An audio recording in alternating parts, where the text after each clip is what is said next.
Whew.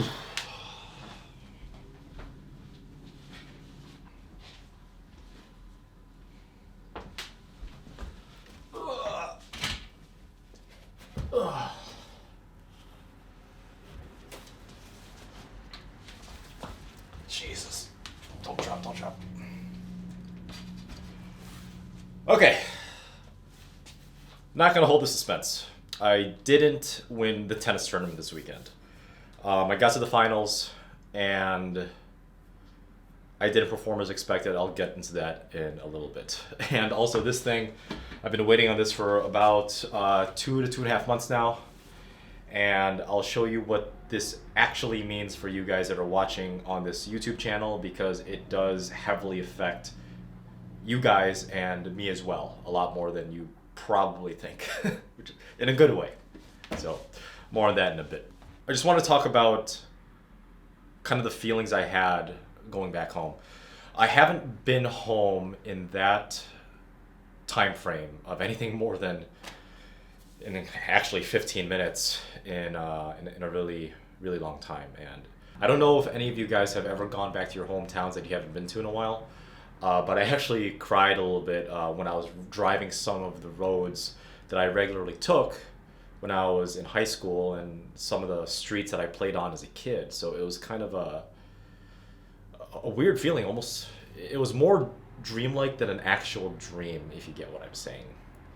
I'm sure there's some sort of psychologist's definition of that, but obviously, not being in the medical field, I have no idea what it is. But I know what that feeling is now, and it was both sobering and awakening at the same time, which is not exactly two words I put in the same sentence ever. I want to thank my buddy Mark with a C for letting me stay at his place on River North on the 36th floor, and it was just absolutely beautiful. It was a good experience of a tournament. The biggest gripe I had with the tournament is it was a fast four format. So USTA has been trying to implement this fast four type of format in matches in the past, I think, 2 or 3 years. So each set is up to 4 games, and it's no ad, which makes each point feel a lot more important, because it actually is, especially with the no ad. And the tiebreak is played at 3-3 for some reason, and the tiebreak is first to 5 points, and get this, it's win by 1, which completely benefits big servers in every way, shape, or form, because after just one break, you could be down 0-3, and in order to climb all the way back up, you would have to play a tiebreak at 3-3, best case scenario. So it's a format that I just had to deal with at the tournament, and I'm sure I'll have to deal with in the near future. I will try my best to not try to have those formatted tennis tournaments unless I absolutely have to.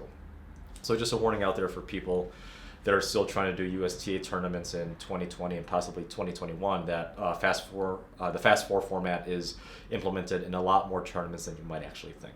Yeah, I made it to the finals, and all credit to the person I played. He was a heck of a push, and he just absolutely frustrated me. During the first set, I won pretty handily. I think it was 4-1, but it should have been 4-0, just because I was flowing, I was pushing him around, I was attacking the net at the right time, I was being aggressive, but not too aggressive on the baseline points. And then about in the second set, in the second game, I actually hurt my left knee pretty badly on a follow-through of a second serve. So for about 2 points, I actually could only move at about 25%. And he took advantage of that. Eventually, my left knee did heal up, but by then it was too late in the second set. In the third set, ended up being a tiebreak. So we're playing at 3-3. And again, credit to him. He only made one unforced error in the final set tiebreak, which is up to 5. And he took it. And he deserved it. That day, he was a better tennis player than me. I can't make excuses on the bad decisions I made on Saturday night, because it was downtown Chicago and I've seen Mark with a C in a long time. It's not the excuses of the Fast Four format. It's not an excuse of any stupid thing going on my head. At the end of the day, he won. I didn't.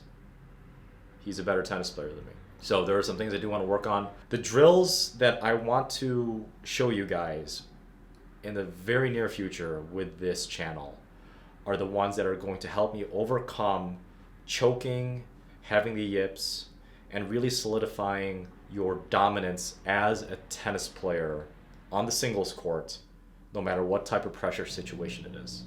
He performed better than me. There's no doubt about that. It was a humbling experience because it doesn't take too much to know that my ego was getting overinflated. So me losing to him was a wake-up call about what I need to do and what steps I need to take in order to even qualify for the national championships for 4 or 5 USTA.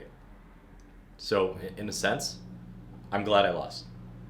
I know what I need to work on, and I felt vulnerable. The most amazing thing happened to me when I was playing in that third set. For the first time, I felt alive. I felt afraid. And that is an adrenaline rush I haven't gotten in, I would argue, about 10 to 12 years.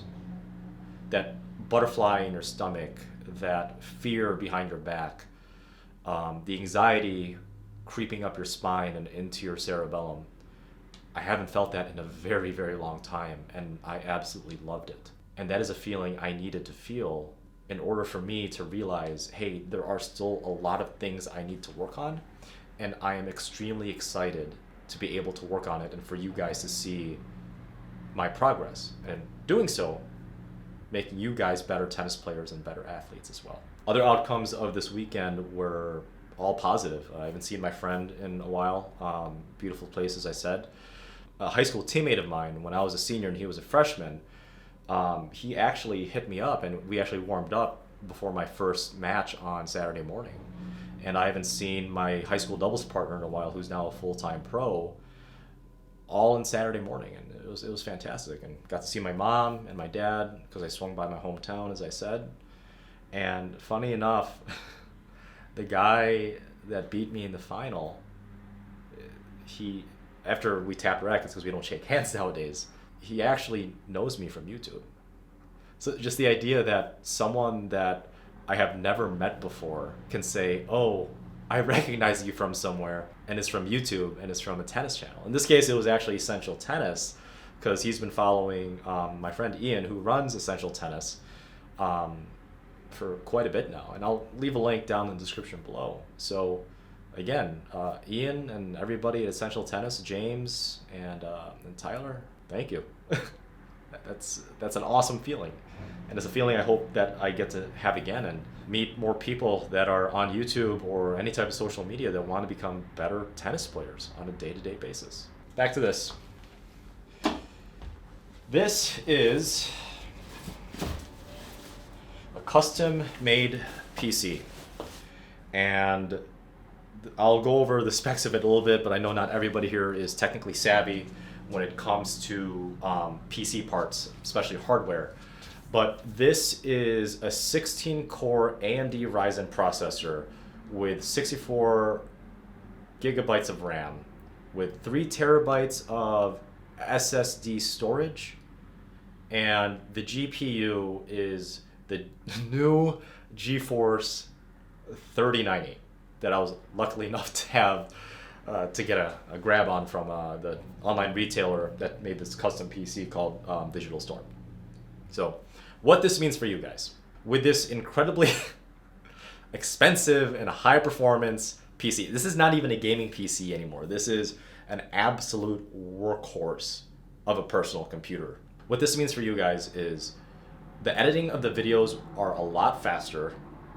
I can churn videos from recording to editing to publishing on YouTube, I would say 50 to 100 times faster because of the processing speed and the capacity that this computer has.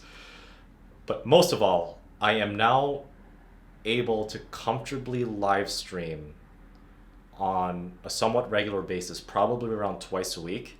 For you guys, if you have any tennis stringing questions.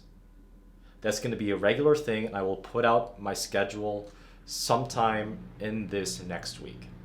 So we could hang out, we could talk about strings, we could watch YouTube highlights of Bernard Tomich's amazing work ethic, of Alexander Zverev's amazingly consistent second serve, and we could talk about memes and talk about just overall tennis stuff and just hang out.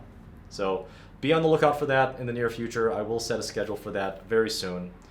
But this is what this monster means to you guys following me on this channel. So I will see you guys very soon. I'm actually going to edit this video with this PC as soon as I get set up. And as always, happy hitting.